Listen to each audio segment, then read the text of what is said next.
And Karen, just to be clear, you didn't do it. We know who did it, Steve. We know. And we know who spearheaded this cover-up. You all know. Yes, we do. If John was beaten up and attacked in that house, who did it? We don't know. We don't know. We don't know. And it's not for us to know. Somebody other than Karen is responsible for that, for the killing of John.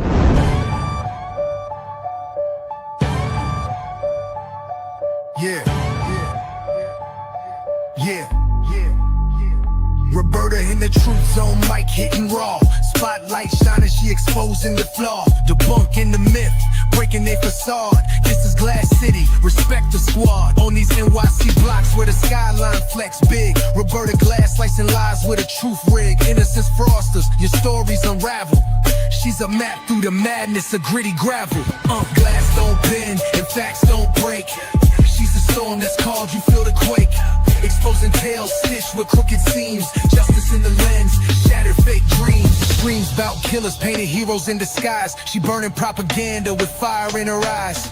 No glamour for the guilty, she call it straight. She backs victims, the voice stay awake. Stats and receipts, no spin, no clutter. Cold cases whisper, she cuts through the mutter. Truth's her tempo, don't confuse the beat. She's standing for the real while you taking a seat. True crime's a block, facts the artillery. Spinning those lies, yo, she checks that misery. Tabloid tales get smashed, no time to play. She's glass hard, break the false and save the day.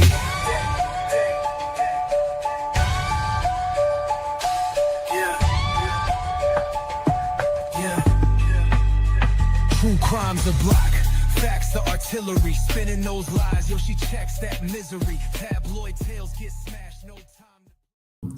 Okay.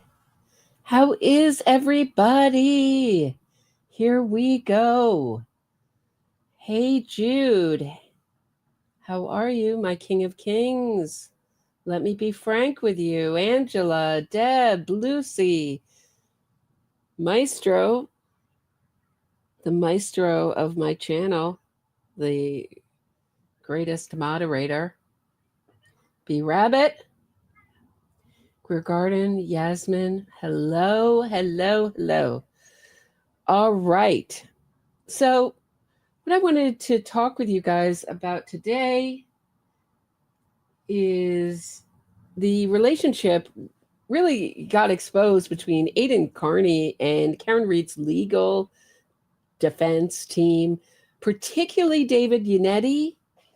Now, we know that there are calls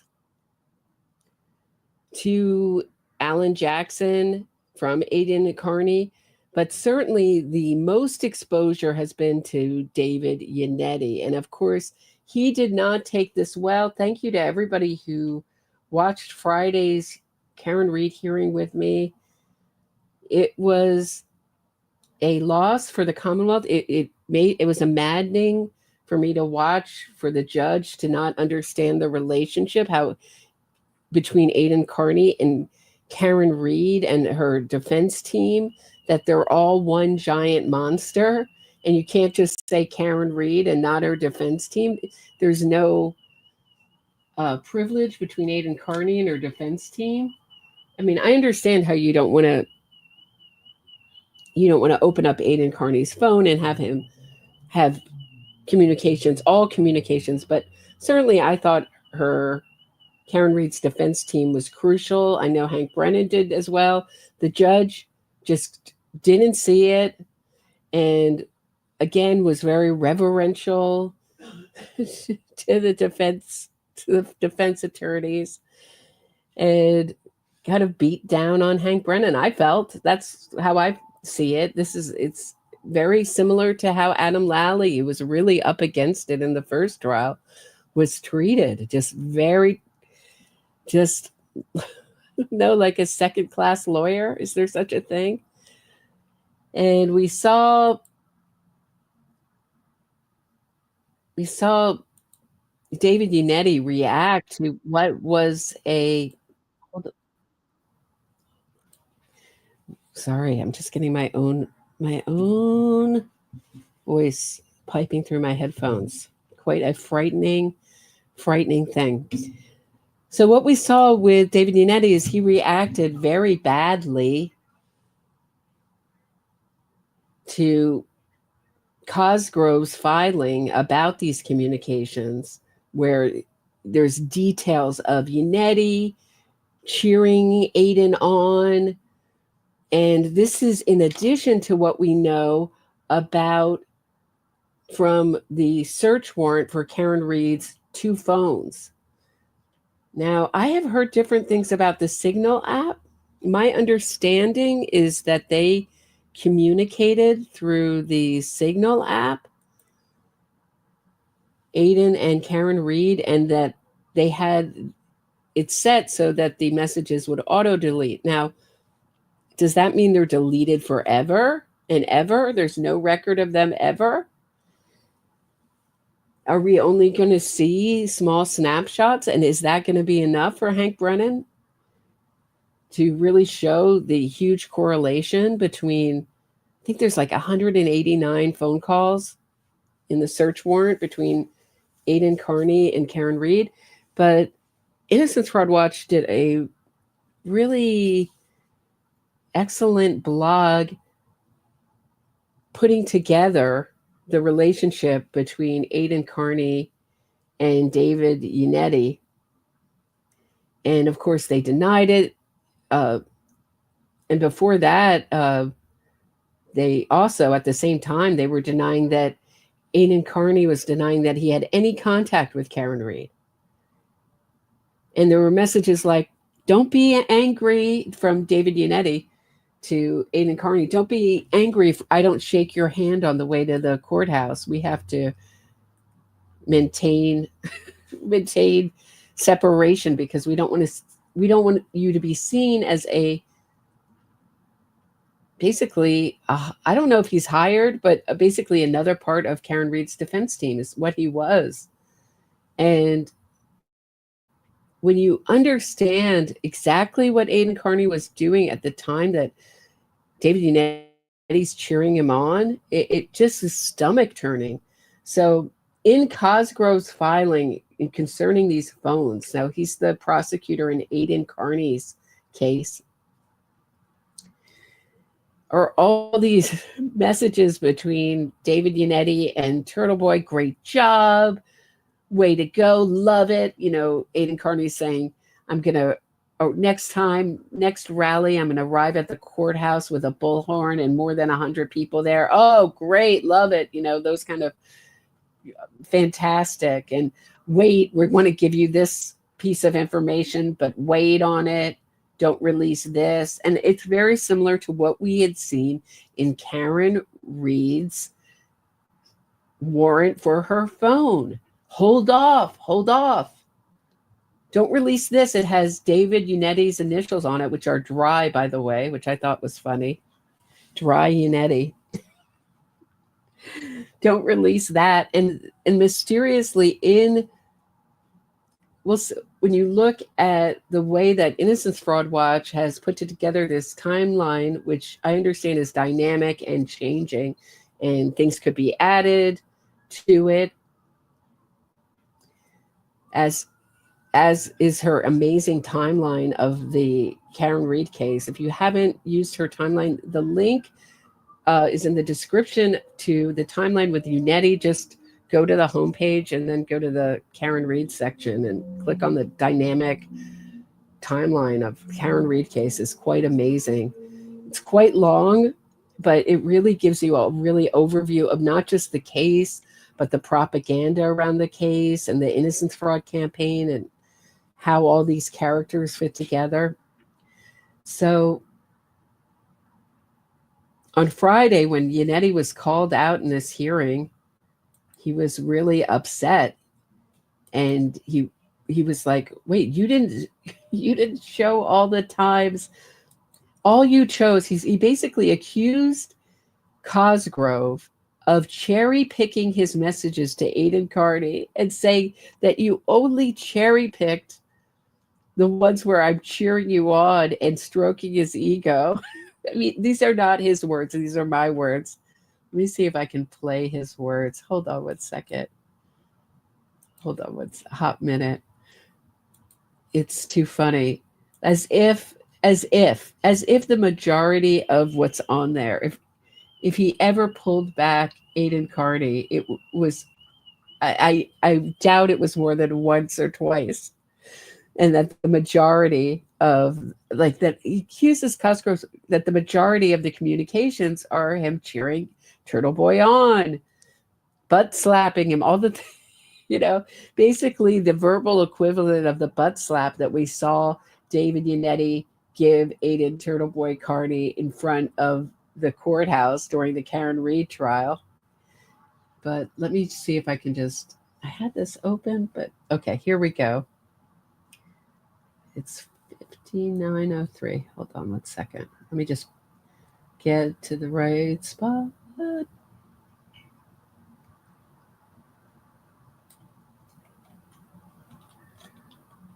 Okay. So here is, let's start off with this and then we'll get into the timeline. Hold on.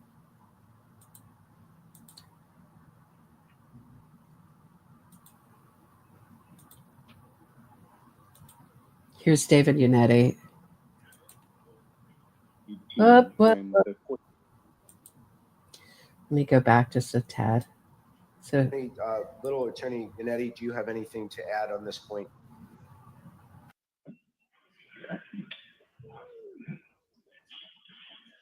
We don't. I mean, I think that we generally. You're not seeing him because he's on Zoom. Ditto Aidan Kearney.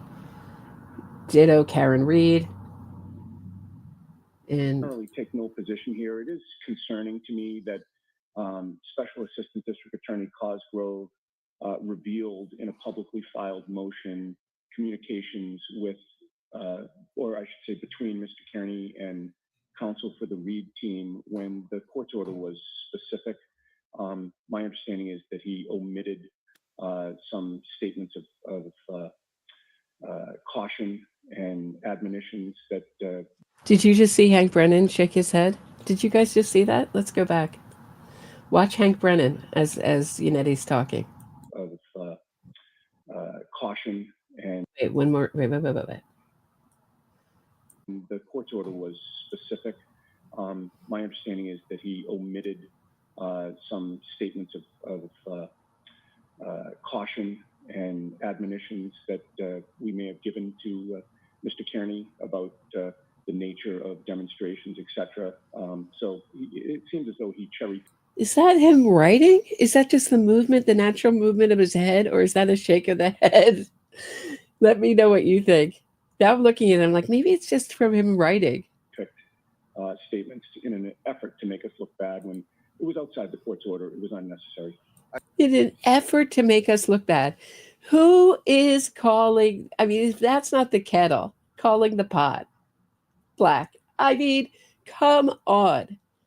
This is the same defense team that leaked Gretchen Voss information that she shouldn't have, told her to wait till they put it in an unrelated filing, meaning we're going to get this information out in a filing that has nothing to do with this, just to disseminate it to the public. What a pair of cojones the freaking David Yannetti has. I mean, it's unnecessary. It shouldn't have been put in a public filing. Okay, it's the perfect time, I think, to look at Innocence Fraud Watch's blog and show the relationship, the long relationship between Aidan Kearney and Karen Read's defense team and their collusion in this innocence fraud campaign. So just refresh my page. Okay. So here is the timeline. So this is the timeline of direct contact between rabble-rouser Aidan Turtleboy Kearney and innocence fraudster David Yannetti and Alan Jackson and their pattern of behavior, including witness intimidation. It is amazing to me that these lawyers, A, still have their license, B, have not been accused of witness harassment and intimidation, because they're the ones behind all this, leaking this to Aidan Turtleboy Kearney. And who called it?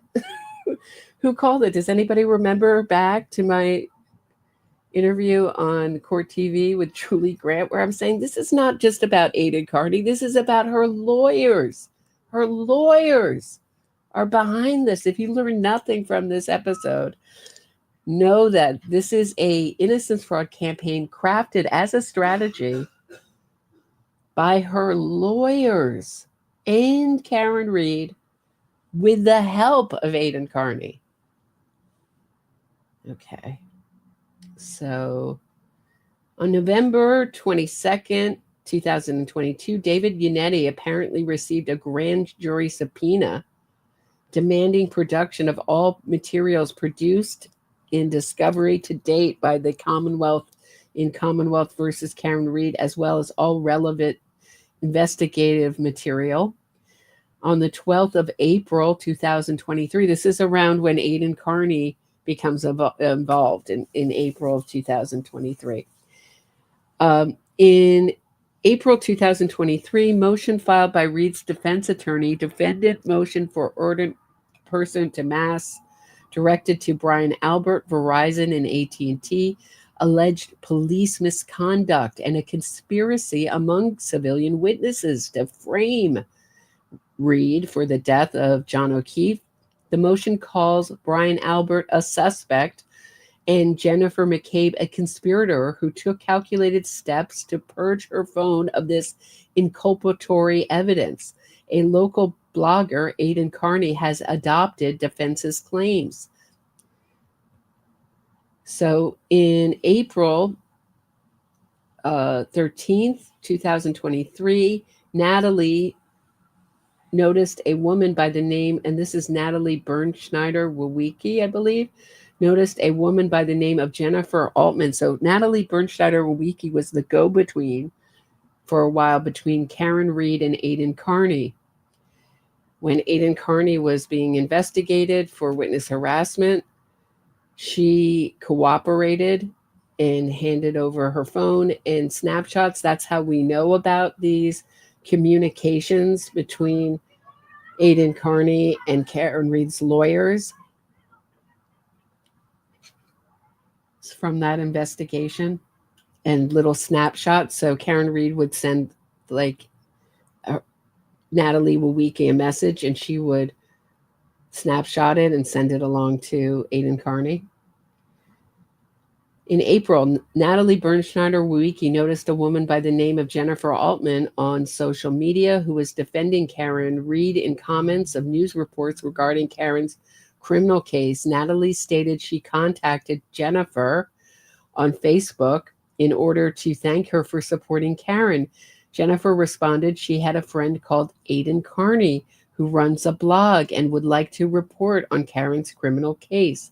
During this text message conversation on April 13, 2023, Natalie sent the following message to Jennifer: "The feds are involved," and described how people involved were, quote, "going down," unquote. April 14, 2023, Natalie spoke to Karen about Kearney. Karen told Natalie she would like Kearney to report on the case.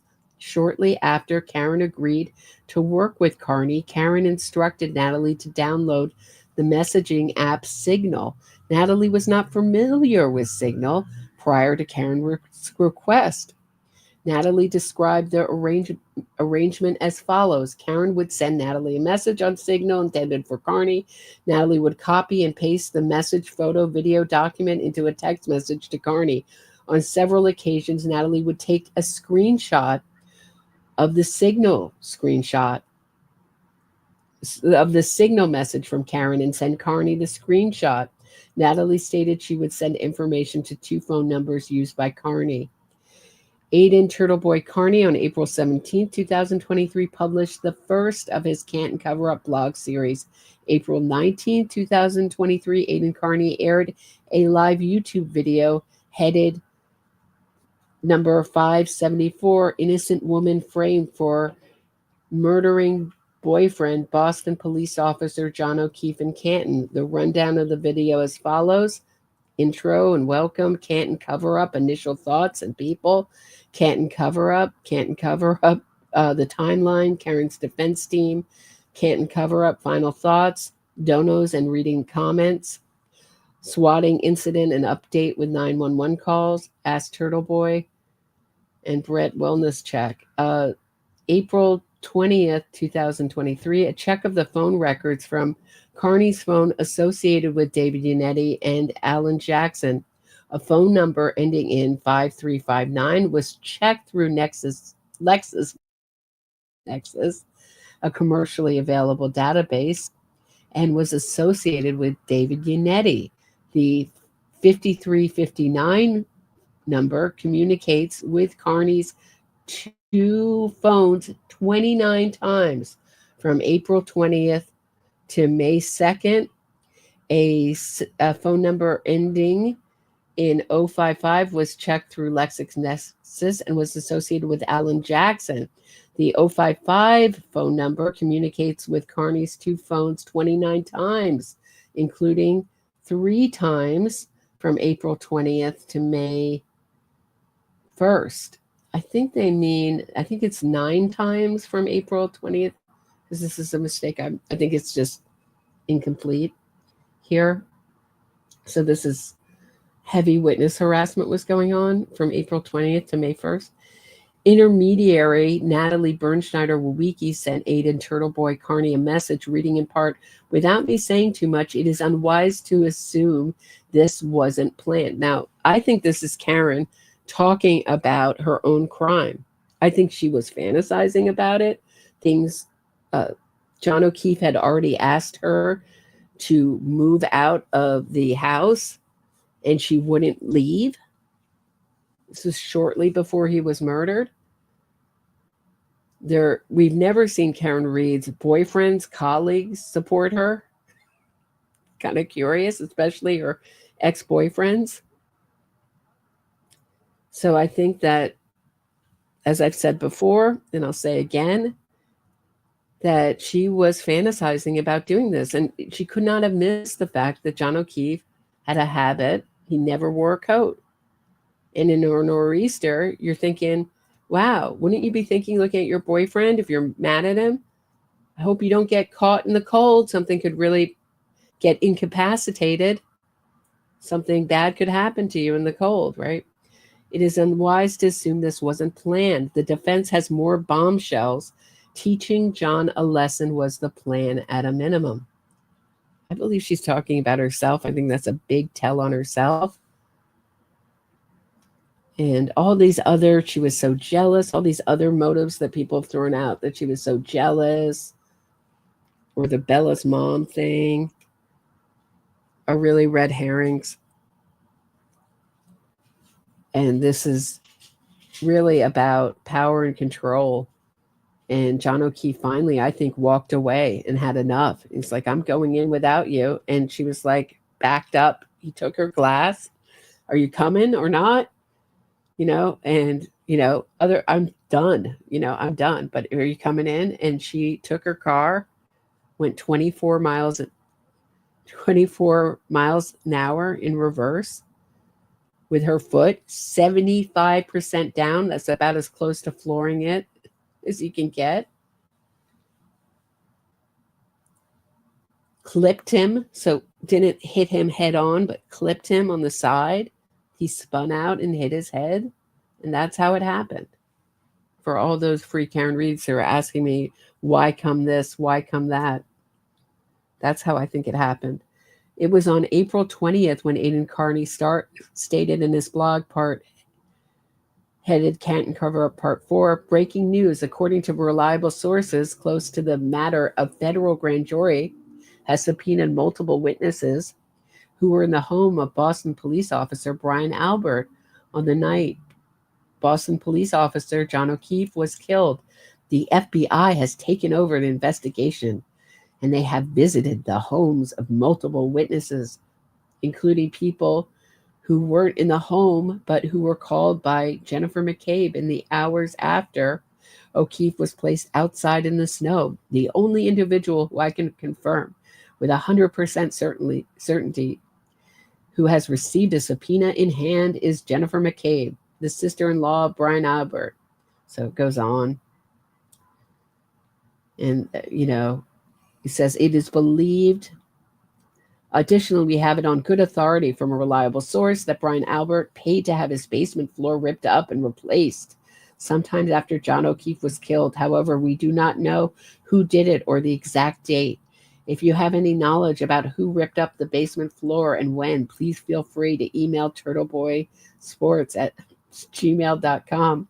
It is believed that O'Keefe was thrown down the basement stairs between 12:21 and 12:24 and was beaten badly down there. The finished basement contained lifting weights, but the defense has not been granted access to the house, and the state police never stepped foot inside of the house as part of their investigation. So listen to the video clip of Alan Jackson below from May 3rd, where he repeats in court what Karen Read, had leaked to Aidan Kearney on April 20th.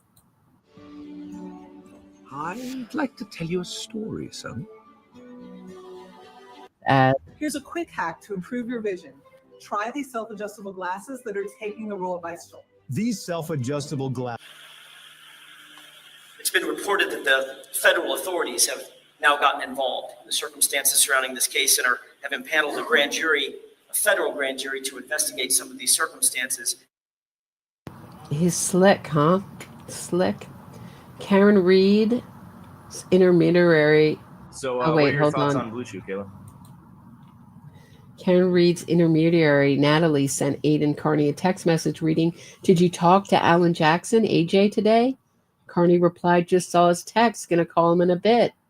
Aidan Kearney aired a live YouTube show headed episode 575, Canton Cover-Up, Karen Read framed for murder of John O'Keefe. Latest developments. David Yannetti texted Aidan Kearney, "That was priceless, dude. Great effing show. Really enjoyed the turtle reporting." Let's look at that show for a minute, shall we? So this is the show that David Yannetti says was priceless. Great effing show. My words, not his. I mean, that's his words, but I prefer not to swear.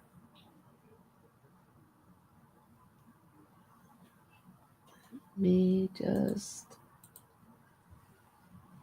Lackadaisical. I hate that YouTube takes so much money from creators, but Patreon is a nightmare for members. Such dichotomy. Is it a nightmare? I like being a patron. I've patronized a couple people. I've always liked it, but I understand it's a preference. Thank you, Lackadaisical. I appreciate your support. And you have gifted 5 memberships. Thank you. They will be handed out in random. Okay, here we go. Let's take a look at David Yannetti. This is the show that David Yannetti said was great. Sorry, effing amazing, right? What was it? Let me get his words exactly. Oh, it was an effing great show. Great effing show. He really enjoyed this show. This is the kind of stuff he enjoys. Shall we?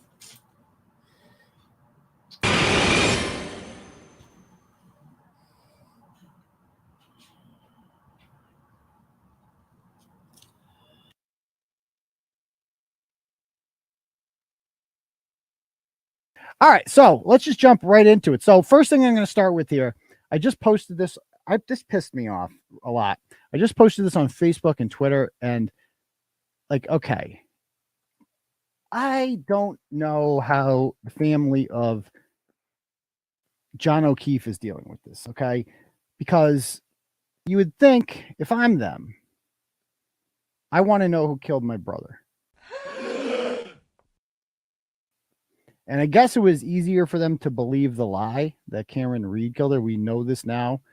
Not opinion, fact, that she did not kill him and had literally nothing to do with it. As a matter of fact, she was framed. she was framed.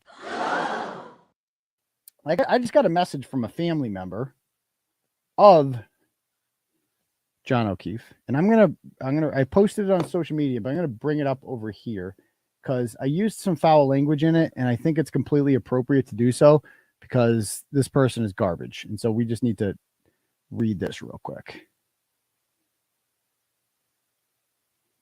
All right, so we have here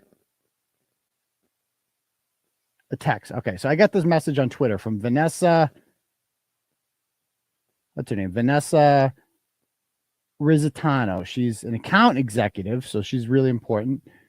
And at Reagan.com, a former reporter at something, CNY Central, a former anchor for some, it sounds like a New York, and then a former writer for Boston. I don't know. She's a news person, okay? Those who knew Officer John O'Keefe say he put others first. He stepped up when others needed him, and he was the example of what a good person could be. An amazing guy. There's no other way to describe him, honestly.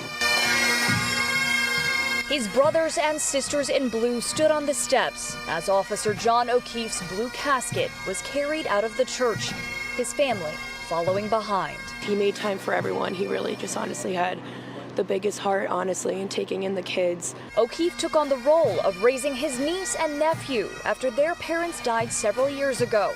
It was a role O'Keefe's family says changed his life. It goes to show the person that he is. He has a huge heart. Like my family said, he would give you the shirt off his back. Just really amazing guy. This 16-year veteran of the Boston Police Department was found unresponsive in the snow outside the Canton home of another police officer during last month's nor'easter. I can only pray that my family gets the answers they need.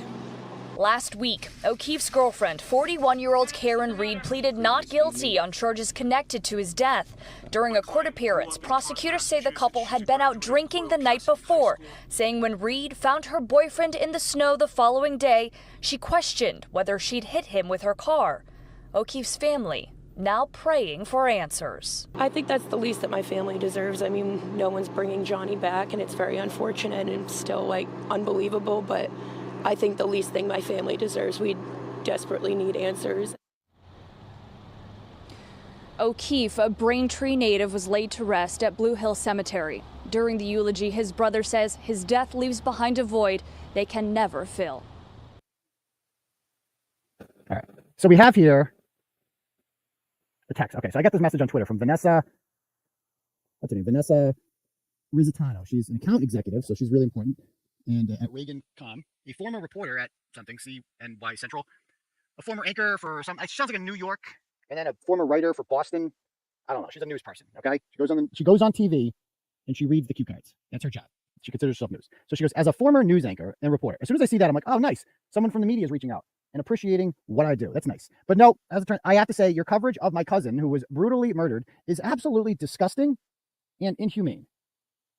Okay. So I'm inhumane. I'd just like to remind you that her cousin was beaten to death and then left out in the cold, probably while he was still alive, so that he could die a lonely and painful death from hypothermia. But I'm inhumane. I'm the real problem. Imagine saying that. As soon as I see that, it's like, okay, sorry. What's your name? What's your name? Vanessa? I'm going to be as diplomatic about as this as I can. Kindly fuck off. Like, seriously. Fuck you. You're not gonna lecture me and tell me that I am inhumane when your cousin was beaten to death. And the people who did it are just walking around like nothing happened and have been doing so for quite some time. Your job is to tell a news story, not torture my grieving family. Your grieving family? This is torturing them? How is it torturing them? What she goes on to say. The audacity of you to think it is acceptable to post pictures of a man's body who was murdered. So stop right there. Man's body who was murdered? So posting pictures of him, they're the autopsy reports. They're in the documents. They're in the court documents. And I have gotten a lot of crap for this. I apologize for nothing. I want to be perfectly clear about that. I'm not the guy. Maybe some of you are familiar. I'm not the normal mainstream media you come to and you're like, I'm so outraged and offended. And you will do what I say now because I'm offended. And that's how it works. I just tell you I'm offended and I'm outraged and you do what I tell you to do. No, I'm not that guy. I'm the other guy. I'm the guy who laughs at you. I'm the guy who takes a screenshot of your stupid comments and posts them on my page so people can see how stupid you are. That's me. So she tells me here that, so those pictures are important because you need to see that for a couple of reasons. Number one, the O'Keefe family is under the impression that John O'Keefe was killed by Karen Read, backing into him, going 5 miles an hour in the driveway. That's what they believe.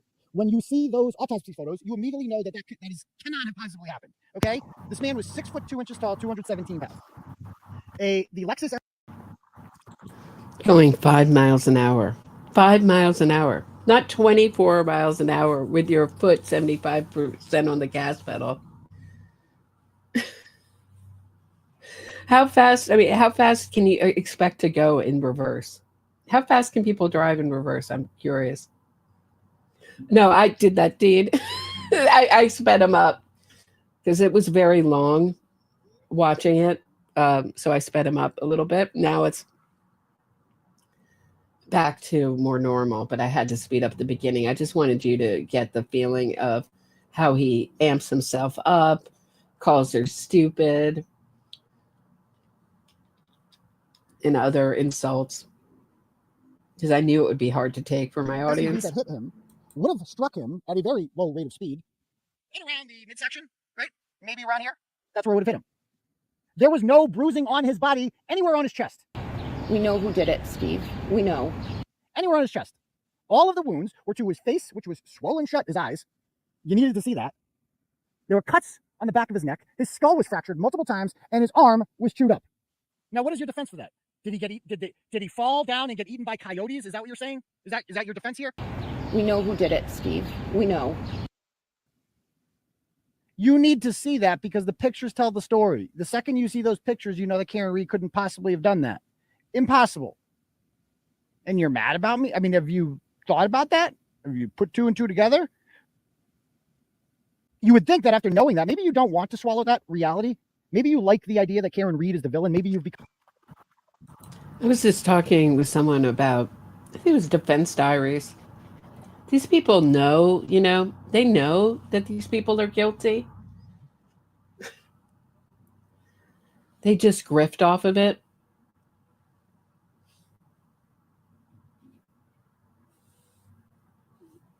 So they, right before this, I almost left it in. It just was a lot. But he talks about how he used to get 300 or 400 people to a live show, and now he's getting, I think he says, over 1,000. So this is just in the beginning of the Karen Read coverage. And just, it's so lucrative, these innocence fraud campaigns. And I may cover in a bit. There's also another Karen Read, someone talking about Karen Read, who also took money from a campaign for convicted killers. So, this is big business. I think I'm the only one one of the only shows I know that who talk true crime who don't jump aboard one innocence fraud campaign or the next. And I know a lot of people don't like me because of that. But I don't know. I don't know how they sleep at night, really, frankly. I'm comfortable with that. And it's giving you closure almost to know that, okay, so she did it, case closed, whatever. I get it. It's easier to believe that. It's easier to become trapped in the reality that Karen Read killed John O'Keefe. I get it. Because it's much harder to come to terms with the fact that your cousin was lured to a house filled with police officers. And also, you can slow him down. Okay, my boyfriend wants to know how these innocence fraud campaigns are profitable. Well, just by clicks and views, because they have so many twists and turns. They switch suspects. They have infinite possibilities. I mean, you're only really limited by your imagination, what you can talk about. From this side of the fence, we're limited by the evidence and what actually happened. But they can bring in all sorts of things. Different people, alternative suspects, convicts, twists and turns. And I think that the public just loves this story. They love this story of the wrongfully accused, wrongfully convicted person. I think it's like I said before, it's like crack to Americans. And really, I just know America. I know it's worldwide innocence fraud, but I just know America. So this is nowhere is it bigger than America. And also, I think, I don't know. I know that they're also, when they have campaigns, they're paying people to make videos. from their point of view. They cannot win in the courts, so they move these campaigns out into the court of public opinion, into documentaries, TV shows, books, and they make money there. I mean, I think that the horribly titled Body in the Snow is like number 3 or 4. It's doing incredibly on ID Discovery, which isn't like a huge platform, but it's doing incredibly well on Max. It's like the 3rd most popular thing. Funny Bunny says, thanks. Karen Read's defense, bringing in a juror on their team is only going to make Kearney pissed at them. I think so. I don't think this juror also ingratiated herself to Kearney. Bad move. Took a sidebar with her and was like, had her own conspiracy theories. But I don't know if we're going to even see her. I wonder if that's the last we'll ever see and hear of that juror. Vanessa George. Funny Bunny. Don't you wonder? I mean, she's going to be in court, a civil lawyer, although Robert Alessi is mostly a civil lawyer, and he's been arguing motions, but she's not an experienced lawyer. But you look at David Yannetti and Alan Jackson, and they just are unenthused about the prospect of doing these motions. They're late. There's again another complaint, by the way, from Hank to the court about ARCA. He's like, I can't prepare. They have not handed me over discovery. I have nothing. I cannot prepare. Please, let's not have a voir dire like we did last time in the middle of trial. What is one day? It's like, I can't prepare in the middle of trial. So we'll see what happens with that. Again, he's making a record that he's upset about these ARCA witnesses. And the discovery they've handed over. And ATF agents and other people who didn't like him, apparently, and savagely beaten within minutes of getting there, only to be thrown out into the cold like trash. They threw him out like it was fucking garbage day and left him right in front of the house, I believe, on the grass.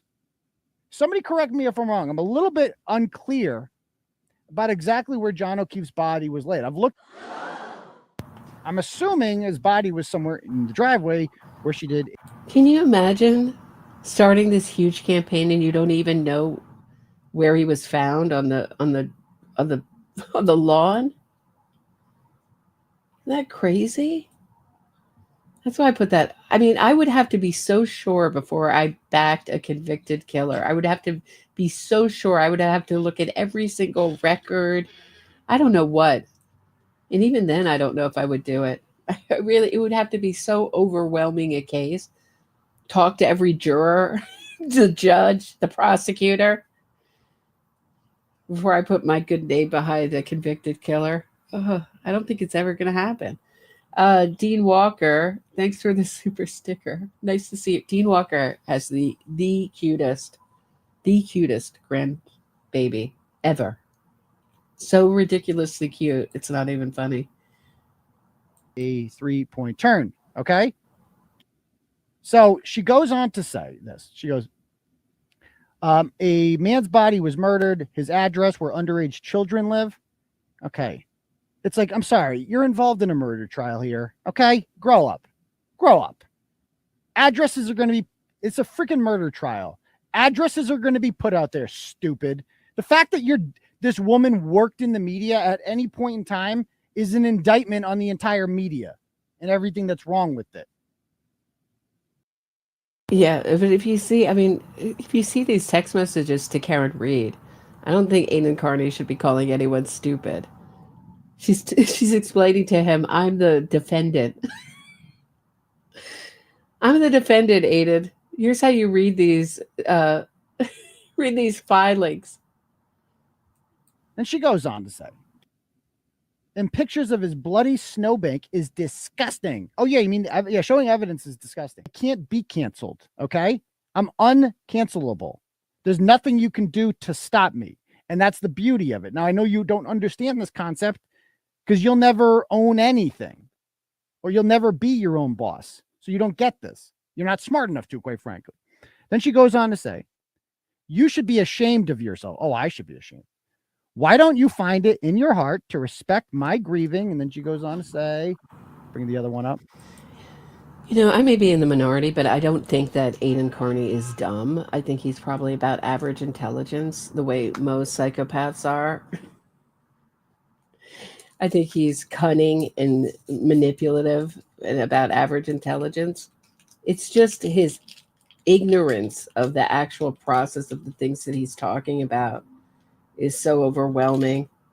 And the fact that he keeps, it's very much like the comments I get in the comment section when they call me stupid. They're always misspelled and terribly misspelled and even hard to even decipher. Stupid may be the only word I can read in a paragraph that they're writing. Why don't you have it in your heart to respect my grieving family instead of worrying about views, you disgusting, disgraceful asshole? Okay, well, first of all, you want to respect my grieving family? I'm doing your grieving family a favor. So sit down, little girl, and speak when spoken to, okay? I will say whatever I want. I'm unlike you. I actually give a shit about your cousin. You clearly don't. If you did care about him, you would be in front of the Norfolk County District Attorney's Office demanding answers. Demanding. Like, if I'm picturing myself in their position.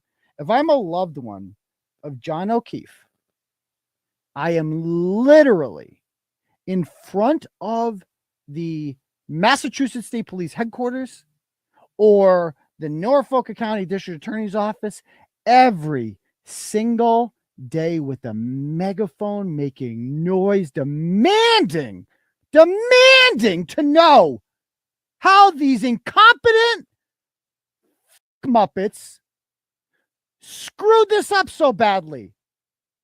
And why there aren't immediate resignations.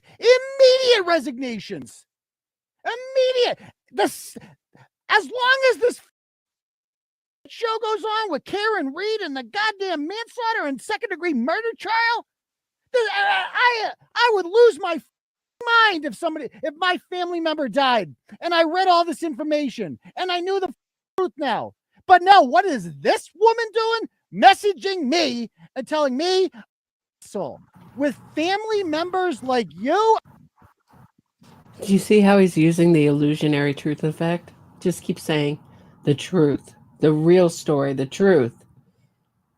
If I had read the truth in my blogs, I would be out there on the courthouse steps, the truth, what really happened to John O'Keefe. Because the more, it's called the illusionary truth effect, the more someone hears something, even if it's untrue, the more they're likely to believe it's true. Even after they know it's untrue. So vitamin C prevents colds, they use as an example in the article I read. People would still be taking vitamin C just in case because it had been so repeated. I feel bad that John O'Keefe had to live the life that he did. Off. At least I have family that loves me. Poor John O'Keefe. Poor John O'Keefe. Surrounded by horrible people. Disgusting. Disgusting. You should all be ashamed. Seriously.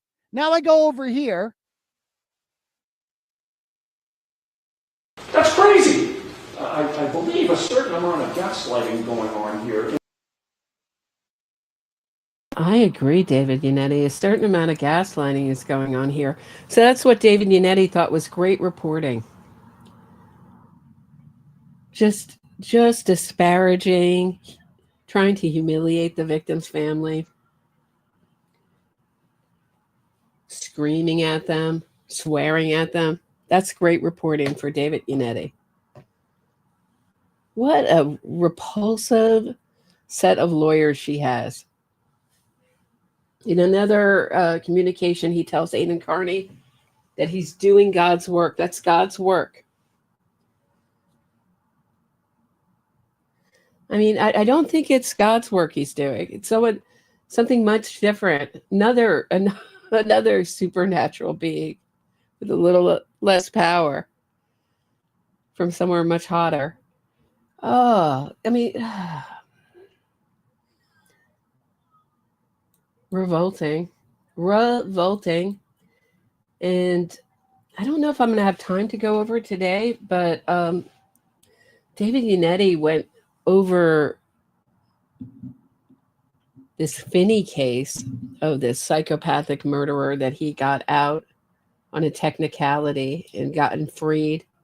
Was so incredibly guilty. Confessed to it.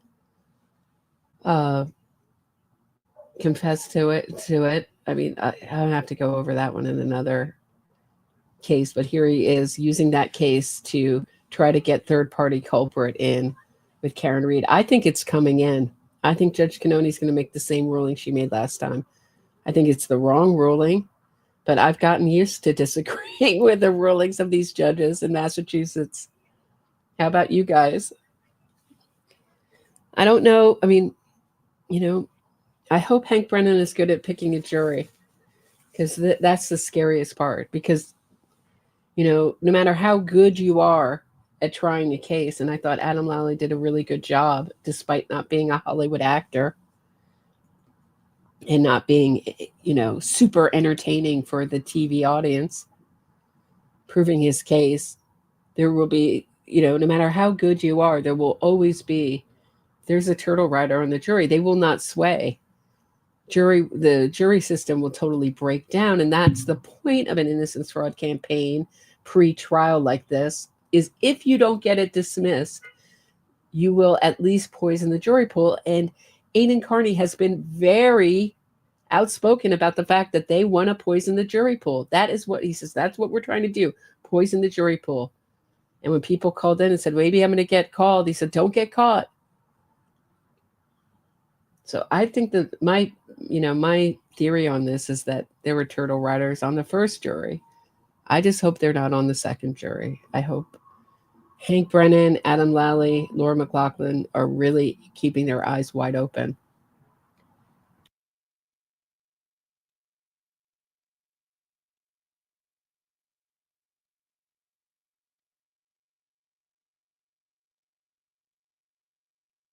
That was priceless, dude. Back to the timeline. That was priceless, dude. Great effing show. Really enjoyed the turtle reporting. Intro and welcome. Unhappy family member Brian Albert. So there's the list. He's talking about this show. April 25th, 2023. Karen Read sent further messages to Aidan Kearney via intermediary Natalie. Video clip of Aidan Kearney from April 25th on Jen McCabe, then Kevin Reddington's lawyer below. So Turtleboy's asking, why did Karen Read do a 3-point turn by the flagpole and not the driveway? And Natalie says she didn't do a 3-point turn. Did she forget that she didn't? Why would she ever believe she hit him? Off the record, and this is Karen talking, I entered the street from Cedar Crest. This is not public, and it will be in a later motion per John's ways. I never backed up at all. Turtleboy, we haven't revealed that publicly and are saving it for a bigger motion, but we don't need to promote. See how they were using the motions as PR to feed the public, have the press like Gretchen Voss ready to have the article out as soon as the motion hits. But we don't, so they could really hype up the public. But we don't need to promote the 3-point turn story. That is from Jen and Matt McCabe's near identical OJ testimony. Do you know Carl James? Does she? Off the record, I never believed I hit him. I thought maybe he changed his mind and ran after my car for a ride, and I clipped him and he passed out. One thing I can tell you, I never thought that morning that his friends, quote unquote, and a Boston police officer, co-worker, left him to die like roadkill. No, that's what you did, Karen. Again, she tells on herself so much when she sends these messages. Left him to die like roadkill. Every report that says I hit him is authored by Michael Proctor. Well, Michael Proctor's doing a lot of reporting then. I was screaming, could I have hit him? Did I have hit him? Which is not all that exonerating. It still it still makes you believe that Karen Read thinks it's reasonable to believe that she could have hit him. You don't ask things that aren't reasonable to believe, right? That you could have done. Did I go to outer space last night? No, you're not going to ask that because you didn't. It's not possible. You only ask things that are in the realm of possibilities. So I certainly think she was saying I hit him. She was just mixing it all up that morning, creating confusion and putting people in a fear state with her dramatic theatrics. So here's Jennifer McCabe's lawyer, Kevin Reddington, wrote Aidan, I wish you were on my side. I'm going to skip past this, and then he calls and harasses them. But I wish you were on my side. Great job. You're doing great work. That's Jennifer McCabe's lawyer. It's essentially saying, you're doing great work, harassing my client. Why he hasn't been reported to the bar is a question. I don't know. April 27, 2023, Aidan Kearney aired a live YouTube video headed first draft of episode 576. In the description of the video, it states, we re-uploaded the stream because I screwed up while editing it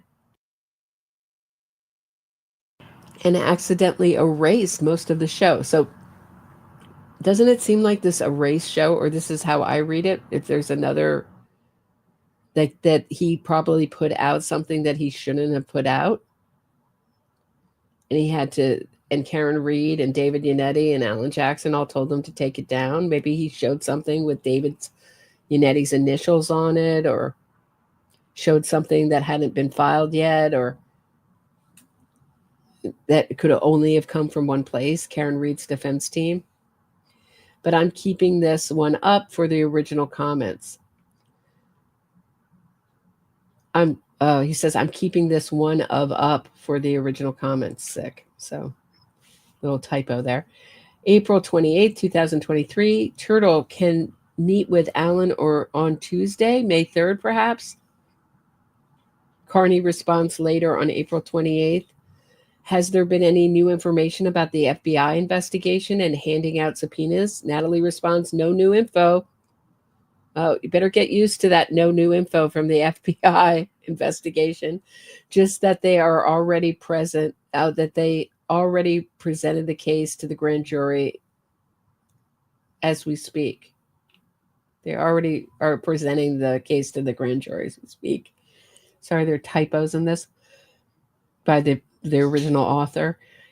April 29th, 2023. On April 29th, Kearney asks if he can talk about or use different material on his YouTube show.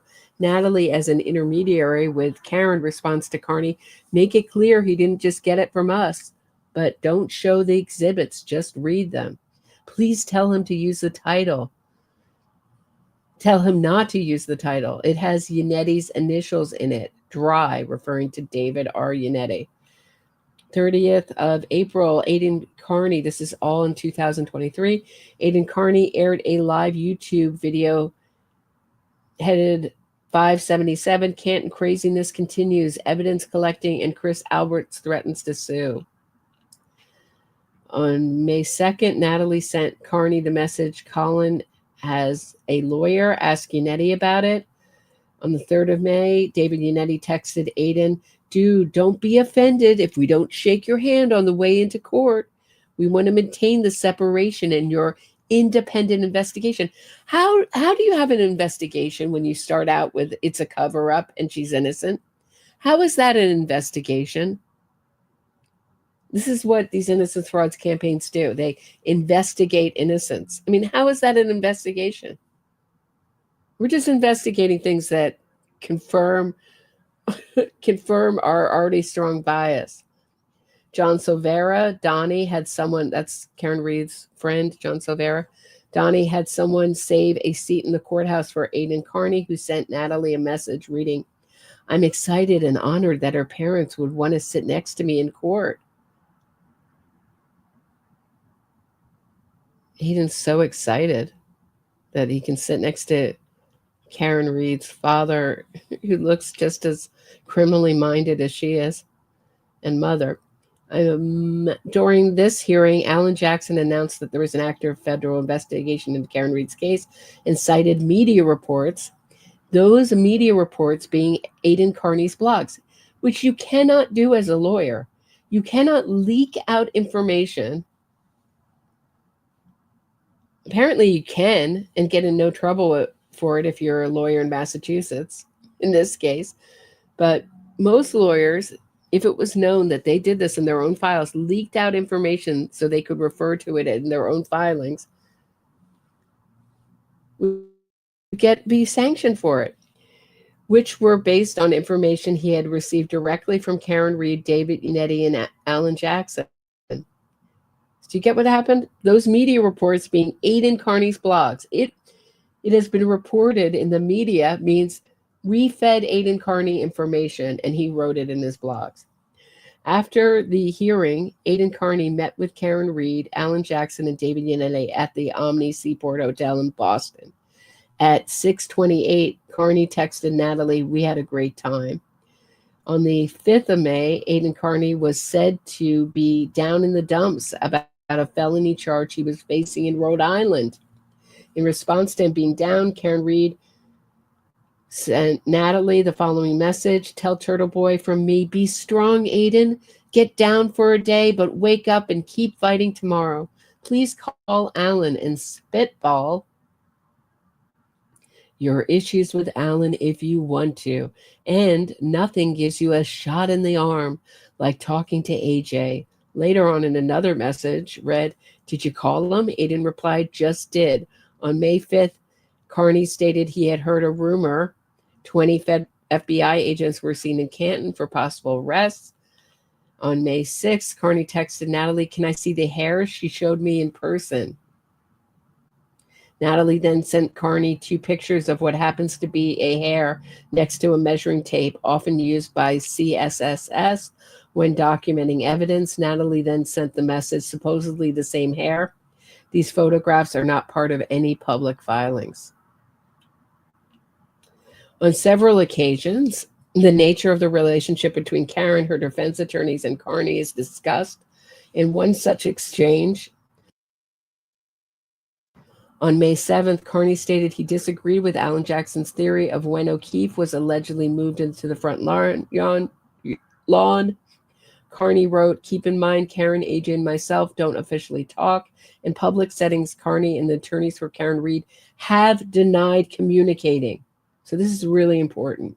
In public settings, Kearney and the attorneys for Karen Read, this is the same thing he did with Karen Read. They all said, "We don't talk to each other." Well, they're behind the scenes where they have this ruse going on of feeding information, then mentioning it in their filings, or strategizing to leak certain information out to Turtleboy, and then arguing different things in court, harassing witnesses, doing rallies, rolling rallies, which is just basically a witness harassment parade, going door to door and harassing witnesses. This is all part of the strategy to have this case drop before it was ever tried, because it's a ton of the weight of the evidence against Karen is immense. Karen Read have denied communicating. So in public settings, Kearney and the attorneys for Karen Read have denied communicating or mischaracterized the nature of their communication.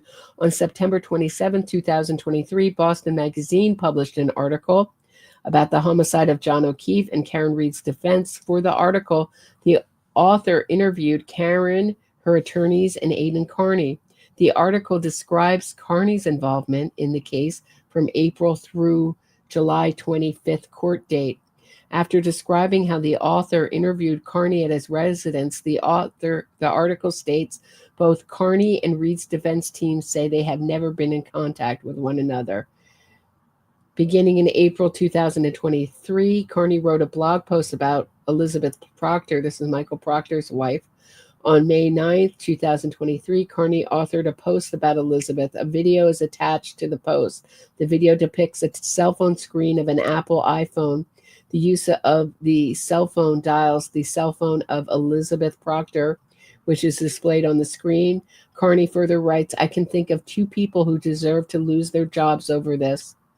Though Michael Proctor and Elizabeth Proctor, these two lowlifes think they're untouchable. They're nothing but bullies who terrorize people for years. Wow, that's, again, that lacks self-awareness, Aidan Kearney, for him to say. They're nothing but bullies who terrorize people for years, but now they've met their match. On May 10th, 2023, Kearney broadcast a live YouTube video, which is currently posted on his YouTube page. During the broadcast, Kearney talks about Elizabeth Proctor. He stated he was going to call her. He repeated her cell phone number on the broadcast, and as he was entering the cell phone number into his cell phone using the speakerphone option, Kearney broadcasted the phone call. Karen Read sent Aidan Kearney a message via Natalie, which read in part, awesome, good, F Paul O'Keefe. After what he helped do to me, I actually changed my mind. I don't want him changing teams. We don't sit with stupid. That's from Karen Read. We don't sit with stupid. Lovely, right? Natalie told Detective Lieutenant Brian Tully on October 2023 that she had forwarded Aidan Kearney's communication with Paul O'Keefe to lawyer David Yannetti on Karen Read's instructions. All right, I'm going to take a quickie break. When I get back, more on the timeline, more incriminating stuff about Karen Read, the relationship between Karen Read, her legal team, and Aidan Kearney. Don't go anywhere. I will be right back.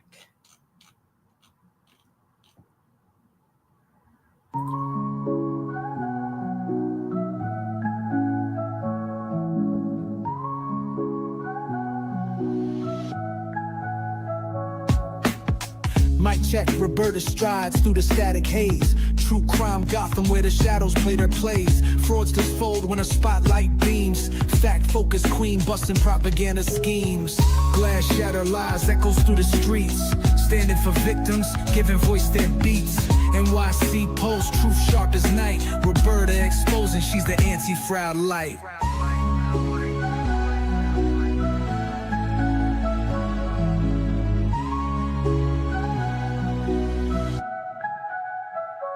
Hard task warrior, dissecting state and defense. Twisted innocence, claims breaking pretense. Gotham's truth seeker cuts clean with the blade. Facts in the forefront, no justice gets swayed. Cold facts drip heavy, real talk unfurls. Cracking cases open like oysters with pearls. Innocence gimmicks crumble to dust in the wind. For victims, her creed, justice till the end.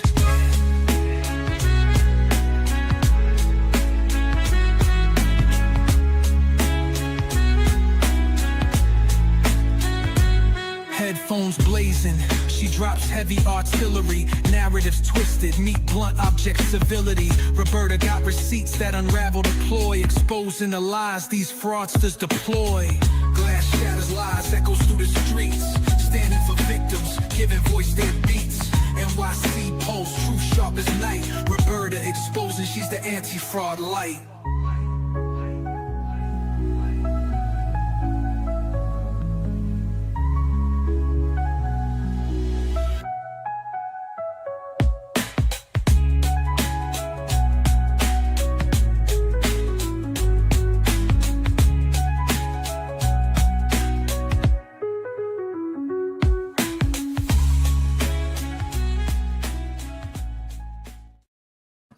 Okay, how was that break?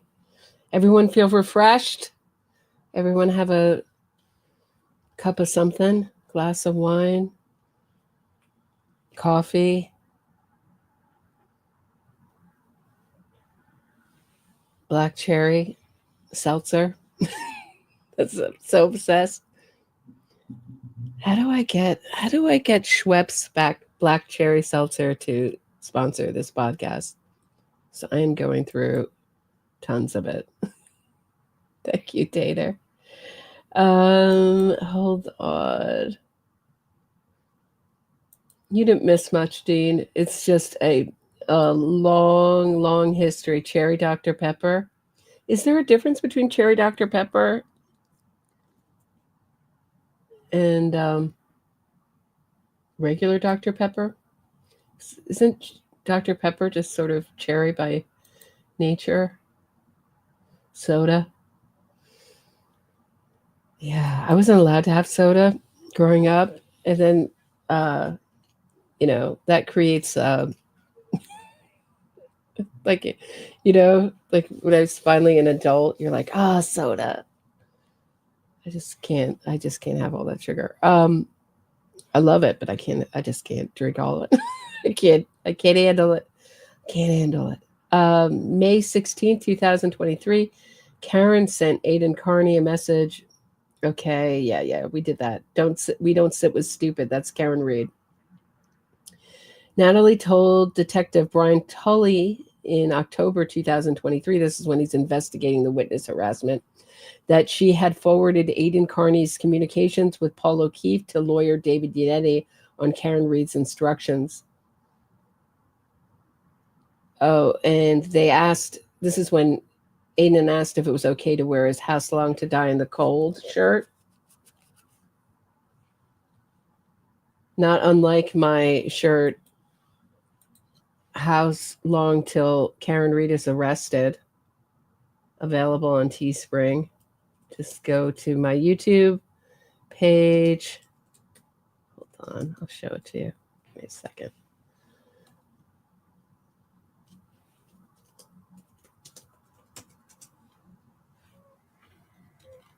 Seriously? All right. I'll do it the next break. Next break, we'll see my shirt. I've been having fun making shirts. Let's see. Yeah, and they say it's okay.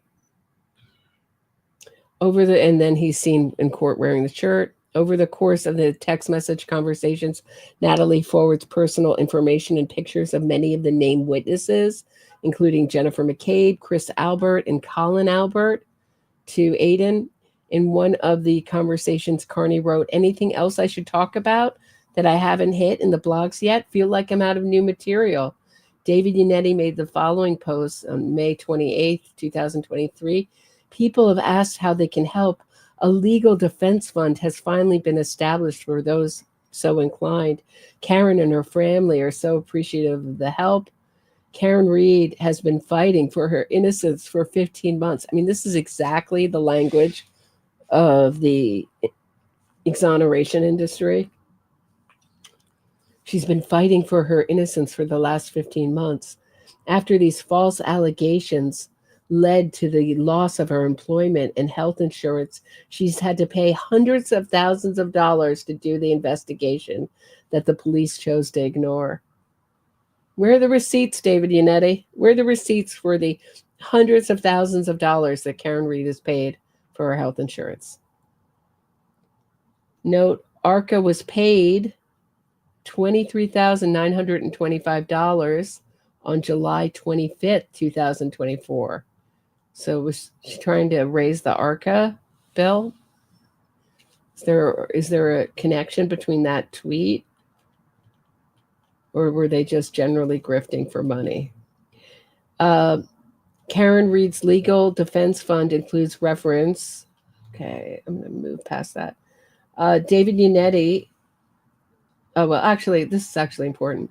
Karen Read's legal defense fund includes references to the New England Innocence Project. Daniel Medwed, a founding member of the board of directors of the Innocence Network, which is currently on the board of trustees, is currently on the board of trustees at the New England Innocence Project. So they said any extra money will go to the New England Innocence Project. I mean, what I have found out, I would not advise anyone to give any money to any Innocence Project for the, I've just gone through the court transcripts of case after case of theirs, and one person is just more guilty than the next. And it's filled with people like David Yannetti and Alan Jackson, these kind of lawyers. 29th May 2023, David Yannetti texted Aidan Kearney, "You are a class act. Karen and her parents thank you." He's a class act. Was that class acting? Aidan Kearney? Class acting. Screaming, insulting the victim's family. That's class act. Harassing the victims. Class act, David Yannetti says. I just like, I feel like the throw up emoji, it's like all green. That's how I feel reading this. The 4th of June, 2023, Aidan Kearney aired a YouTube live headed Sean McCabe, Kevin Reddington, Jennifer McCabe, Jude, in which he went over Jennifer McCabe's court appearance applying for a harassment prevention order against him. The video was edited. Episode 587. You can listen to the clips below. Aidan Kearney and propaganda Richard Keogh harassed Jennifer and Matthew McCabe at their daughter's lacrosse game.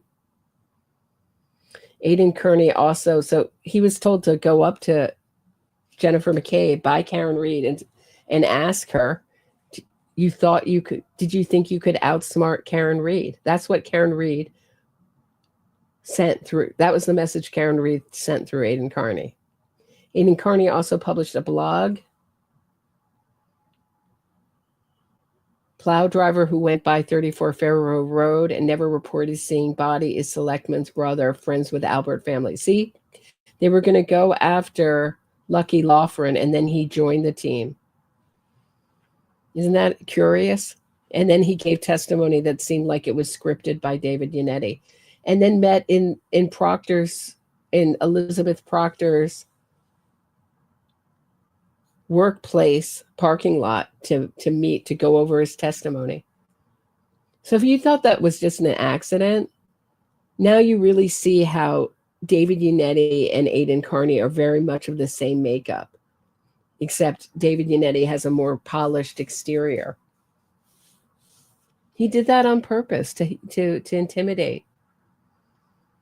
They had nowhere else to meet in all of that area, but Elizabeth Proctor's workplace. He said he had no idea she worked there. Give me a break.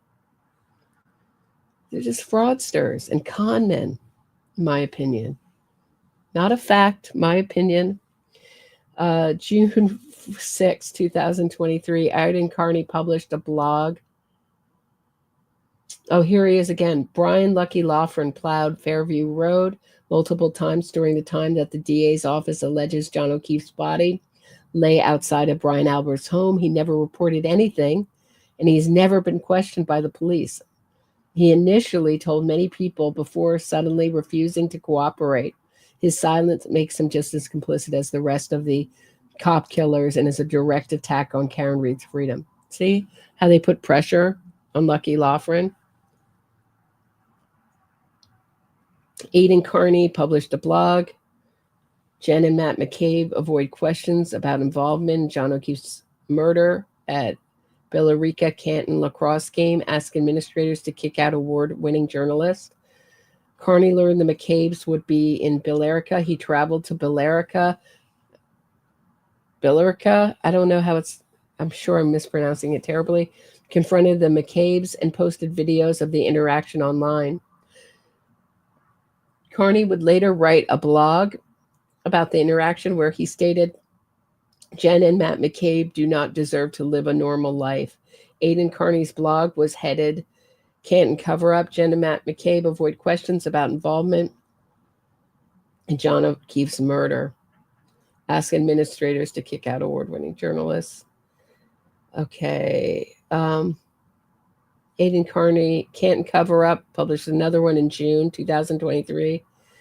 Albert and McCabe families celebrated Karen Read's indictment by getting drunk and posing for fist pictures at Ned Devine's. Aidan Kearney published a blog headed Canton Cover-Up Part 50, ATF agent Brian Higgins, this is June 9th, 2023, Brian Higgins helped raise money for Chief Berkowitz's party after he found taillight fragments. FBI head also attended and Canton cover up Part 51. Adam Lally files motion to gag Karen Read's attorneys. Kick Alan Jackson off case because Turtleboy is asking Jen McCabe questions. I'm sure that's why he wants him off the case. David Yannetti texted Aidan Turtleboy Kearney, another great article by Turtleboy. You're doing God's work. Just God's work.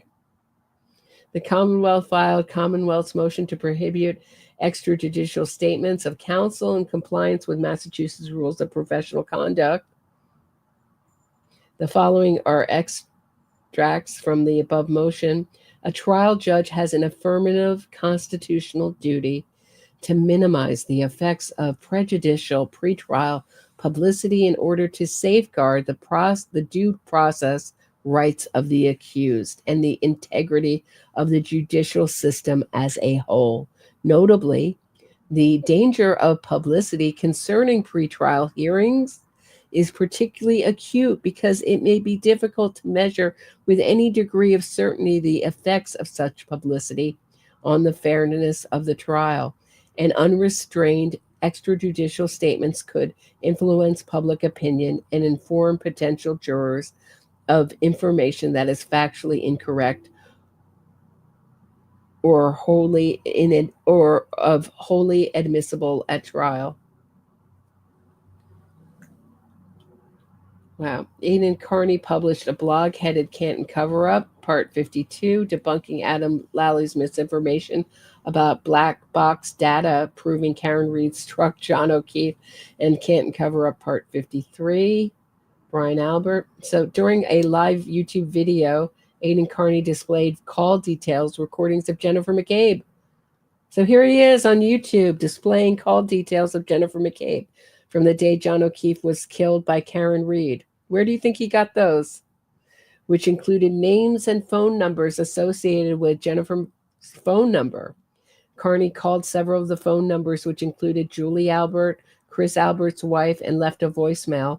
As a result of Aidan Kearney displaying the phone number on his YouTube video, State Trooper Proctor began to receive dozens of phone calls, texts, and voice messages.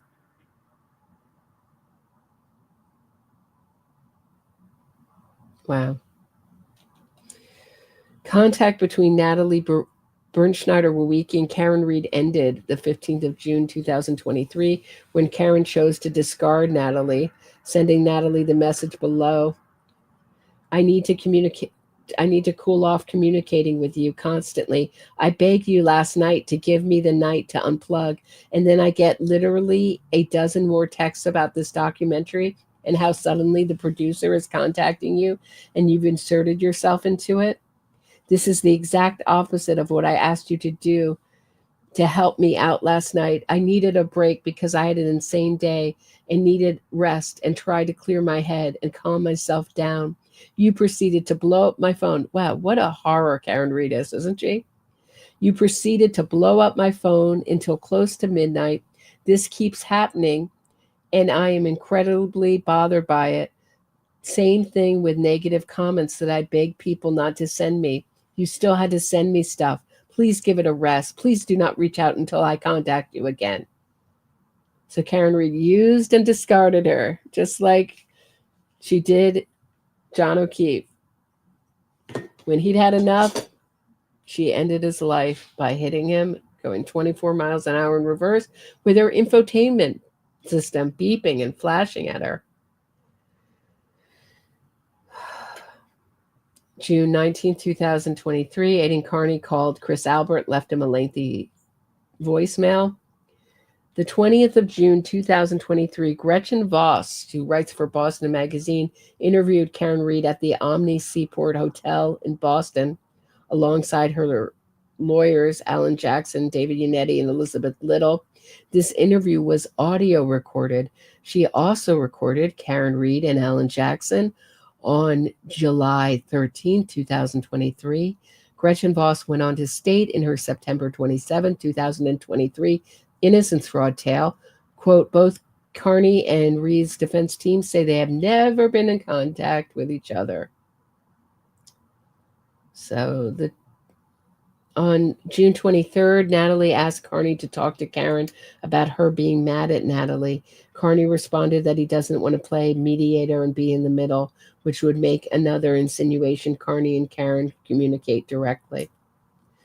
On June 24th, 2023, Kearney traded in his $1,000 Honda motor vehicle and purchased a $60,000 Lexus. Boy, does innocence fraud pay, doesn't it? Aidan Kearney drove on the 26th of June, 2023 to the home of Matthew and Jennifer McCabe.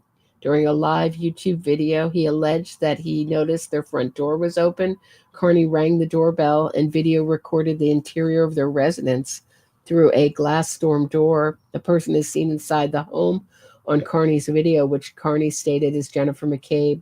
Richie Keogh, a.k.a. Microdots, who ended on Karen Read's payroll and in the war room. You can see him in the war room in that documentary. I don't even want to call it documentary. The TV show, ID Discovery, was with Aidan Kearney. Karen Read sent Aidan Kearney a series of photographs which she had copied from Facebook, including photos of Jennifer McCabe's daughter. On the 7th of July, 2023, Gretchen Voss for Boston Magazine met with Karen Read off the record at her home at 481 Gilbert Street, Mansfield. This meeting was carried out. She no longer lives there. This meeting was carried out without Karen's lawyers present, apparently to set an atmosphere for Voss's tale. Aidan Kearney announced during a live YouTube video that he had Colin Albert's cell phone number. During the video, he called the number and stated that he hopes the effer answers and subsequently left a voicemail. Gretchen Voss for Boston Magazine interviewed Karen Read. Okay, wow. Why do I keep getting that same thing? Elizabeth Little emailed prosecutor Adam Lawley and Laura McLaughlin on DUI lawyer Jack Diamond, who Karen Read had texted twice. Aidan Kearney organized his rolling rally and witness intimidation stunt on July 22nd, 2023. Gretchen Voss was one of the attendees. There she is at the rolling rally. She's going to testify that next in the upcoming weeks at Karen Read's trial. Jennifer McCabe, I'm really curious to hear what Gretchen Voss has to say and what's on those tapes. That is one of the more fascinating things that hasn't been released, is the unredacted tapes of Gretchen Voss. What did Karen Read tell Gretchen Voss on the tapes? And what do her lawyers say on those tapes? Besides, here's some information you're not supposed to have. It's illegal for me to give you, but wait till we put it in an unrelated filing so you can release it. What else is in there? Very curious to know. I mean, she fought like hell, Gretchen Voss, to keep them out as evidence. And in the first trial, all of Karen Read's statements to the media were left out by Judge Canoni, which I thought was a mistake. Again, I mean, Judge Canoni really feels like another wing of Karen Read's defense team. So, I mean, Adam Lally was up against the judge, a defense team, a really well-funded PR innocence fraud campaign, and a mass of Karen Read supporters. And, you know, and also the press also joined in on the Free Karen Read stuff. During a live YouTube video headed episode 600, reaction to rolling rally, special guest Kevin from Yellow Cottage Tales, Aidan Kearney announced it was David Yannetti who told him about the federal investigation. See, he can't keep his mouth shut. So here he is telling Kevin from Yellow Cottage Tales, who I believe was a supporter at this point, Aidan Kearney announced, and he said he was a big fan of Turtleboy. Kevin did. Aidan Kearney announced it was David Yannetti who told him about the federal investigation into killer Karen Read's case. He also said he had been speaking with Gretchen Voss from Boston Magazine, who he said was doing a story on the case. July 24th, 2023, Jennifer McCabe was interviewed by Sergeant Buchanan, Iron Man Buchanan. In relation, does everybody remember him? He was unflappable on the stand. He investigated this case alongside Proctor. I love how they make it look like Karen Read's PR campaign that Proctor was the only one investigating this case when Sergeant Buchanan was right alongside him every step of the way, pretty much. In relation to witness harassment and witness intimidation, Sergeant Buchanan met with Jennifer McCabe. Jennifer became upset and stated she is concerned for her safety and well-being of her juvenile children. She stated her children are upset, embarrassed, and angry at the false accusations Kearney has been broadcasting. She stated the children are afraid to be in their own home. Aidan Kearney texted David Yannetti that he will hold a protest on the courthouse steps where he will have a megaphone this time and make sure hundreds of people are there. David Yannetti responded that he loved it. A hearing on the case against Karen Read with Judge Daniel J. O'Shea was attended by Matt Gutman and Megan Morani from ABC's 2020. Yeah, if I'm thinking of that one, is that the one that he made sure hundreds of people were there? That one you really have to wonder if there was a crowd. There's all these uniform signs. If there was some crowd, pay for crowd thing going on. Sergeant Buchanan interviewed Colin Albert regarding harassment and intimidation he had received from Aidan Kearney and his followers. David Yannetti on August 1st made a post on X linking to a Boston.com story by Abby Patkin, who is on Karen Read's defense team. And on the 7th of August, here's Daniel Medwig again. So he's the one from the New England Innocence Project and the Innocence Network. Following an internal review of his work, GBH News will no longer use Daniel Medwig as an on-air legal analyst. He gave these interviews very soon after John O'Keefe was murdered, where he basically puts out Karen Read's defense line. Medwig as an on-air legal analyst, this decision was made following his being referenced in a Department of Justice report on U.S. Attorney Rachel Rollins and subsequent comments he made on air about her tenure and the 2023 Suffolk County DA election without appropriate disclosure. High ethical standards and credibility are central to our work, and nothing is more important to us than our audience's trust. Well, yeah. My advice would be if you're interested in high ethical standards, stay away from anyone in the exoneration industry. That would be my advice. On the 8th of August, Karen Read texted Aidan Kearney, "Do you have the memo town employees were emailed about speaking to you and reporters? Alan wants to blast it." The below video clip is from Aidan Kearney's YouTube live, headed Impromptu Live. Karen Read's parents go on Boston 25 News and new bombshell information in which he was bragging about material he was not supposed to have in the Karen Read case due to being sealed under a protective order. Shall we hear him brag? You should perfectly see all three lines. People are dumping their $500 pressure washers for this $50 tool. The results speak for themselves. I also have, by the way, grand jury testimony from Brian Albert himself in April of 2022.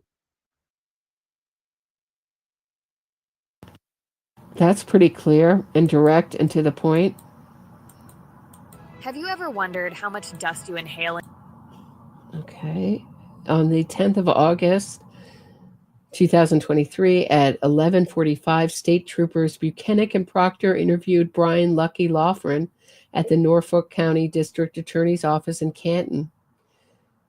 Link to transcript of the interview there. On the 12th of August, 2023, David Yannetti made the following dishonest and gaslighting post on X.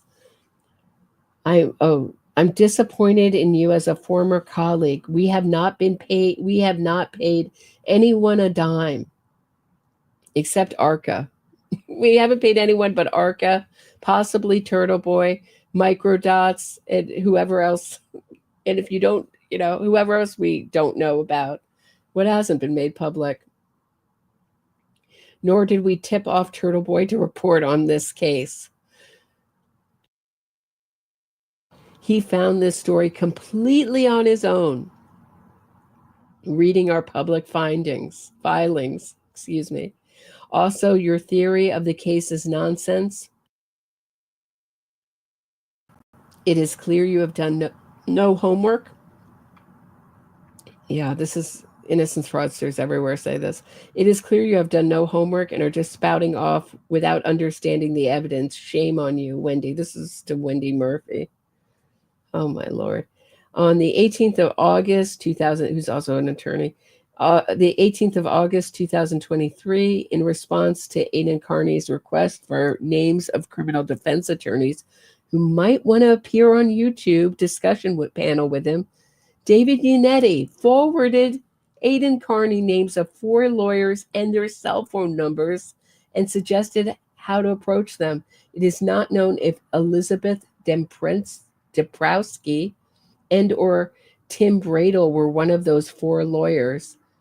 On October 13, 2023, Aidan Kearney has stated in a blog, part header, Canton Cover-Up, part 181, that he would be suing many of the parties involved in this gross miscarriage of justice, and that Elizabeth Dembrowski had agreed to lead strategy and assemble a legal team to support what may be a comprehensive civil lawsuit involving many of the people involved in my illegal arrest. On the 21st of 2023, Karen Read appeared on an innocence fraud TV show called Nightline with ABC's Matt Gutman. Aidan Kearney made the following post on X just over a month after Karen Read had also shared grand jury testimony with Gretchen Voss. Aidan Kearney, Colin Albert, this is him on X, Aidan Kearney on X. Colin Albert was visited by 2 FBI agents in his Bridgewater State dorm room and given a subpoena to testify in front of a federal grand jury on April 10th. He was also pulled over driving the exact same make, model, and color vehicle that Lucky Loughran saw parked in front of 34 Fairview Road. Okay. On the 25th of August, 2023, innocence fraudster and hypocrite David Yannetti refers to prosecutor Michael Morrissey's statement on witness intimidation. Okay, do you want to hear it? I do. See how this can change not only the air in your home, but also your health. Introducing a revolutionary pocket-sized device that transforms your breathing experience. With cutting-edge... Every optician in the U.S. is keeping this groundbreaking invention a secret. Once you uncover it, you'll... We believe our witnesses. They are telling the truth. Karen Read is guilty. Any suggestion to the contrary is a desperate attempt to reassign guilt. Can you imagine a district attorney with a sworn duty to do justice and respect the presumption of innocence issuing such a statement in a pending case? Before August 25th of 2023, I could not. Yet that was the message of Norfolk County District Attorney Michael Morrissey to potential jurors in this case on that date. I've been practicing criminal law as both a prosecutor and a defense attorney for over 30 years now. Never have I seen such unethical conduct from a prosecutor. I know of at least one law professor who used Mr. Morrissey's statement in his class to teach his law students how a prosecutor should not act. I mean, they were only pushed to it. They were only pushed to it because of David Yannetti's own action, as in Karen Read's own actions. Their intense innocence fraud campaign and witness harassment campaign that Michael Morrissey, I mean, we can look at his statement. It's very, very carefully crafted to not tarnish or ruin Karen Read's right to a fair trial and corrupt her presumption of innocence. The September 15th, 2023. So it's just so disgusting that he's like, we're gonna push the Commonwealth to, you can't say anything. You're gagged because you're the Commonwealth. Our client has a right to a fair trial, but we have a right to just keep just flooding the airwaves and doing a real life witness harassment campaign and disparage victims' family members and just put out as much propaganda as we want. We know you can't say anything. And then when they finally do say something, you're like, see, you ruined our client. How dare you? Our client has the right to a fair trial. Meaning, like, what I mean is, like, the jury can only be poisoned one way. They can only be brainwashed by us. Right? I mean, what Michael Morrissey said couldn't even come close to what they had done. It was so, it doesn't go into any of the evidence, anything that really, it's such a blanket statement. We believe the witnesses. It was so carefully crafted. I'd like to know which lawyer, if that is true, which lawyer is teaching his class not to write a statement like that. I wonder if that lawyer's had people come to his door and call him murderers. Had a rolling rally, like go, door to door to him and his neighbors, calling them killers. Watch video footage from outside Norfolk Superior Court in the cold, callous behavior of fraudster William Read, Janet Read, and Nathan Read here. Oh, this is a good one. Have you guys seen this? Let me see.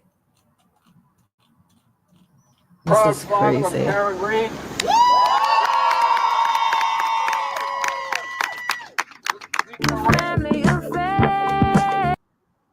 Oh, what? Whoa. Sorry. I didn't know it had. I hope I don't get for that. Copyrighted music. What am I sharing? Hold on one second. Okay, here we go. Here we go. On September 20th, 2023, Kearney broadcasts a live YouTube video. During the video, Kearney repeatedly stated that Jen McCabe killed John O'Keefe. Okay, let me just skip forward. And Kearney denies having ever spoken to Karen Read. Here's in this clip. You, my friend, are being scammed into paying for your TV channels. Here's how you can watch. My biggest regret is not getting this life-saving tool in my car sooner. A deadly flaw in modern cars. So long story short, how did I get a lot of this information? Well, most of it's from the public, but I had a woman by the name of Jen Altman. She's a turtle rider, reach out to me. And she said, look, I have thought this story was bogus for about a year now. And I started making some comments last year about it. And one of Karen's friends reached out to me and said, thank you for, Karen's innocent. Thank you for whatever. And so Jen's like, well, I have this source, Karen's friend, who she can help you out. She can give you information. So I used this person and I said, I did all the talking. I'm like, do you have a picture of Colin Albert? Yeah. Do you have a picture of Brian Higgins? Do you have this? Do you have that? And she had it all. So that's my source, is Karen Read's friends are allowed to talk to me. And that's what journalists do. They talk to sources. Okay. Like Karen Read's allowed to have friends and they're allowed to talk to me. Okay. That doesn't mean I'm communicating with her or her lawyers. But I'm talking like that's what a journalist is going to get as close to the source as possible. I tried friend requesting. Karen Read, and it came back rejected because she's not stupid, clearly. And she's like, nope, I'm not having, because it comes up on like the 9 most recent friends on your page. So she'd be like the first one there. People are like, what the fuck? So she wisely rejected my friend request. So, you know, and I've asked her friend, I'm like, can I, like, I've asked, obviously asked, can I talk to Karen Read? Can I talk to her? And the answer is no. So what am I going to do? You know what I mean? So there's that. Okay, there's that, everybody. With my teeth for problems. There's that, everybody. Unreal, right? This is incredibly good job by Innocence Fraud Watch. Incredibly detailed. Lackadaisical. Thank you, Roberta, for your exposure of this nonsense. It's really Innocence Fraud Watch's work. I mean, I don't know. Did you guys, if you watched the hearing with me, I read out some of the motion and a lot of the David Yannetti's comments. Just, you know that there's contact, but until you really read the quotes, you know, I mean, it's just hard to take. It's just like cheering on just absolute evil, which makes me think, you know, I've always said since the beginning that the Karen Read's lawyers were corrupt, in my view. Not a fact, just an opinion.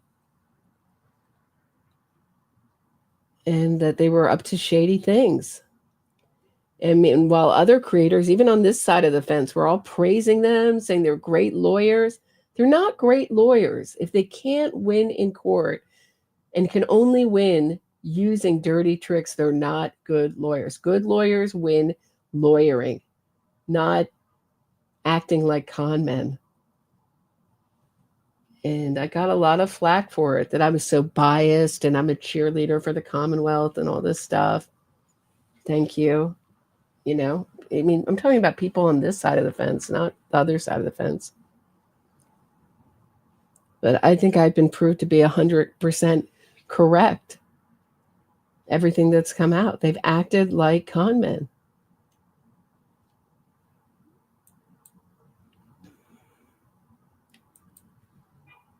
So, you know, I mean, I think there's people on this side of the fence that, you know, they want to look like they're really considered and, you know, looking at both sides. But looking at both sides, you come up with a conclusion that these lawyers, if you know anything about the law, you know anything about the history of this movement, and you're watching closely, you know that they're con men.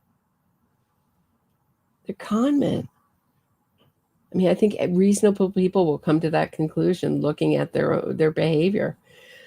The 13th of September, 2023, a man called Jason Broyles claimed he designed the Free Karen Read billboard, which was erected on Route 1. There's a Free Karen Read billboard, guys. And David Yannetti's talking about Michael Morrissey's one statement. So this is all done to poison the jury pool. And September 16th, September 16th, 2023, Karen Read was photographed opposite Chris Albert's Pizza Shop in Canton with lawyer Elizabeth Little. Megan Morani from ABC News and Alan Jackson was also with the group, all of whom had previously been filming with a film crew inside C.F. McCarthy's pub located next to the pizza shop. The screenshot below indicates Aidan Kearney messaged Karen Read on September 18th. Daniel Medwood with Rachel Rollins. The event will take place on Wednesday, September 21st. So Rachel Rollins is the Raquel Rawlings. Is that right? No, is that Raquel or Rachel? Raquel, right? Raquel Rawlings. I don't know. This event will take place on Wednesday, September 21st at 7 p.m. So he's showing up with her. During a live YouTube video, Aidan Kearney referred to an interaction he had with Colin Albert's aunt, Jillian Daniels. Whilst describing their interaction, he stated, "I'm trying to put her godson /nephew in jail, and you know, kind of like destroy their life. Corrupt civilian Avon police dispatcher Janelle Webb ran number plates illegally through a police database for Aidan Kearney regarding Jennifer McCabe. Aidan Kearney also messaged Jennifer McCabe's then lawyer, Kevin Reddington. Hey, Kevin, any comment on why Jennifer McCabe's car was parked outside the Proctor household today at 6 p.m.? And on the 27th of September 2023, Gretchen Voss had her Innocence Fraud tale published by Boston Magazine. And that's the Karen Read, the version of the Karen Read story that everyone's stuck to since then. The Karen Read case in Canton, the killing that tore a town apart. State police interviewed then corrupt civilian Avon police dispatcher Janelle Webb in relation to her communication with Aidan Kearney and her inappropriate and illegal use of private police databases regarding number plate of Jen McCabe. Chris Albert applied for a harassment prevention order against Aidan Kearney at Staunton District Court. Judge Brian Walsh denied Chris Albert's request. Corrupt Staunton Court clerk Michelle Littlefield tipped Aidan Kearney off that Chris Albert was at the court. On October 2023, propagandist Richie Keough, aka Microdots, publicly stated he received an invitation to work for Karen Read and Alan Jackson around this time. And on the 11th of October 2023, Aidan Kearney was arrested on the driveway of his former home in Alden on charges of intimidating witnesses and conspiracy.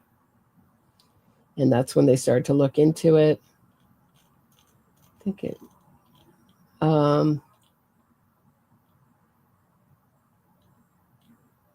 David Yannetti made the following post on X on the 20th of October 2023. It's a slippery slope to start replying to all of the trolls on here, and I have no interest in doing that. So I'll say this once, and then you and your friends can continue your gossiping. My post was 100% accurate and 100% truthful. We did not tip off Dr. Turtleboy, meaning Aidan Kearney. And now the state police have confirmed that because they know from Turtleboy's phone that he and I never communicated until after his first piece ran on the Karen Read case, just like I said. Oh, give me a break. They were all saying they weren't communicating at all, not till after his first piece ran. And so,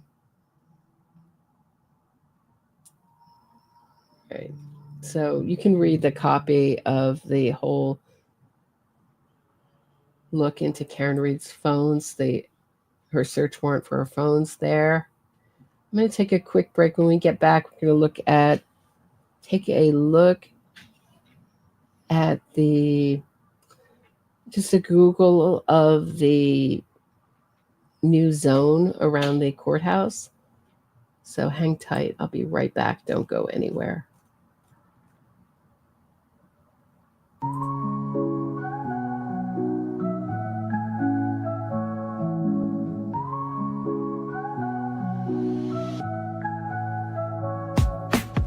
Mic check, Roberta strides through the static haze. True crime Gotham where the shadows play their plays. Fraudsters fold when a spotlight beams. Fact focused queen busting propaganda schemes. Glass shatter lies echoes through the streets. Standing for victims, giving voice their beats. NYC Post, truth sharp as night. Roberta exposing she's the anti-fraud light.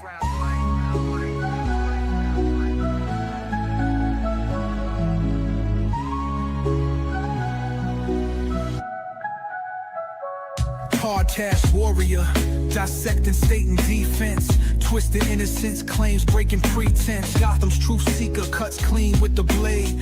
Facts in the forefront, no justice gets swayed. Cold facts drip heavy, real talk unfurls. Cracking cases open like oysters with pearls. Innocence gimmicks crumble to dust in the wind. For victims, her creed, justice till the end.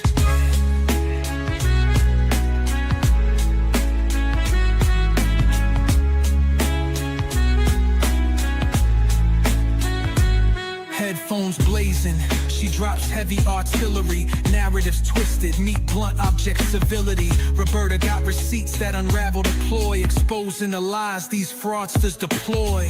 Glass shatters lies, echoes through the streets, standing for victims, giving voice their beats. NYC Pulse, true sharp as night. Roberta exposing she's the anti-fraud light.